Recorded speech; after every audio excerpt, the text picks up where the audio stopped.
April 28th, 2010 is a day that will never leave my mind.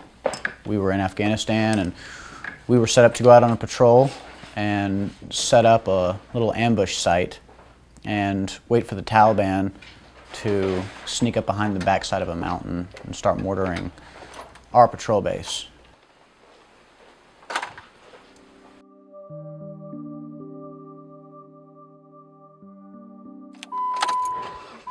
Thomas Rivers was the leader of that patrol, and I was second in command. Right before we left those lines, I had this sudden premonition to run back and grab my Bible, something that I'd never done before, but that day I threw it in my drop pouch and we were set off to go on patrol.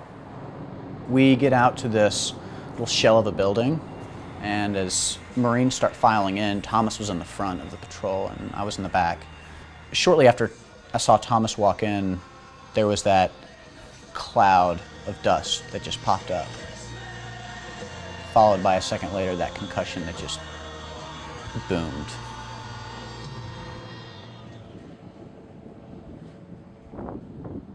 I heard a car door slam and there were 3 Marines in their green uniforms walking up our driveway. When I opened the door, I said, "You're not here to tell me that my son's dead."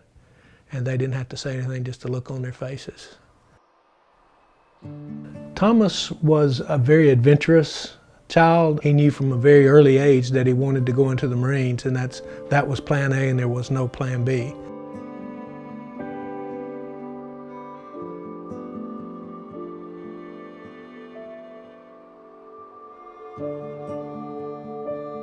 Thomas was a warrior. I mean, he was a man's man. Thomas was great in combat. He was a fantastic leader, and my relationship with him was a Christ-centered foundation. What we both felt strongly and most strongly about was our faith. Matthew and Thomas were truly a band of brothers. I really think that Matthew lost his closest friend in Afghanistan when Thomas was killed.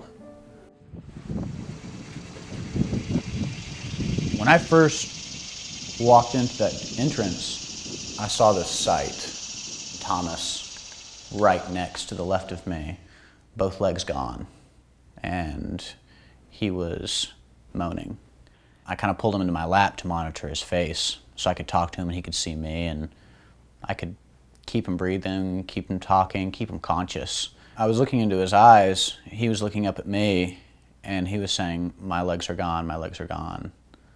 Just go ahead and end it. I'm dying." And I was trying to offer some sort of hope to him. And I remembered I brought my Bible with me. So I looked at him and I said, "Thomas, do you want me to read you your life verse?" A passage that Thomas loved, which was Psalm 91, which is a prayer of protection. His eyes gained focus for a second. As he looked at me, he just got really excited and said, yeah, do that, do that. And then he started slipping back into shock. So I reached in, I grabbed my Bible, and I thumbed through to find Psalm 91, and I began to read it to him.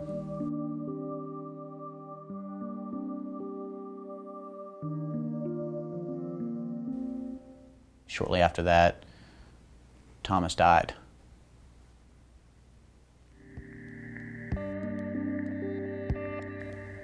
The night after, I wanted to try and bring comfort in any way that I could to make up for that sense of loss. The first thing that I felt was that the people that it affected the most would be his parents. So I decided to give him a call. Late at night, one night, he called. The Marines, by decree or by design, really don't tell you much about what happens. You know, basically we knew he was killed by an IED. We didn't know any details. And Matthew called us and confirmed several things. That number one, Thomas was doing his job. The Marines considered him a hero, and that he would not die in vain. He promised us that no one would forget that Thomas gave his life for his country.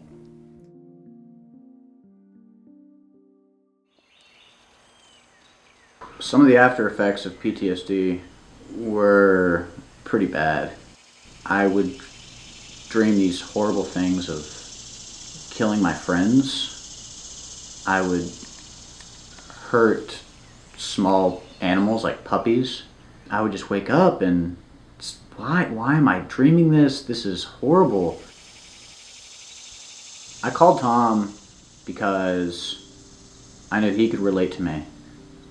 He'd experienced this horrible tragedy of his son being taken from him.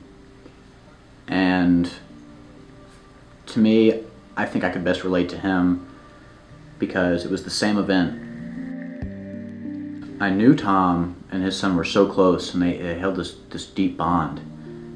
And part of me felt like Tom would be able to understand me and understand where I was coming from and be able to give me guidance of what to do.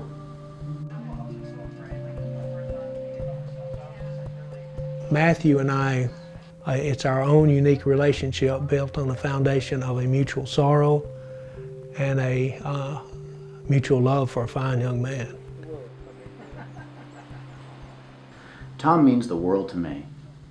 From those deep, dark moments of PTSD, those no longer happen anymore because of this comfort that I've received from Tom. Now our relationship has developed into so much more. We constantly hang out, we have a good time. I look up to him as a sort of mentor, and I think he gets some sort of comfort out of talking to me. Matthew will call me up and talk about his problems with PTSD. Teaching him how to handle those problems is better than giving him the answer. And we walk through how that could have been prevented or what options he took and what would have been a better option. I think that helps me because not only do I know that Matthew is doing okay, but I think it comes from needing to mentor someone and needing to be needed. And that's where I get my comfort. As we have experiences, some good, some bad, some in a mentoring role, some down at the lake, seeing how high I can sling him off the inner tube. Good memories, we build up our own relationship, we build up our own memories. As Matthew grows and matures, he'll need me less as a mentor and more as a friend, and I think we'll be friends until we're called home.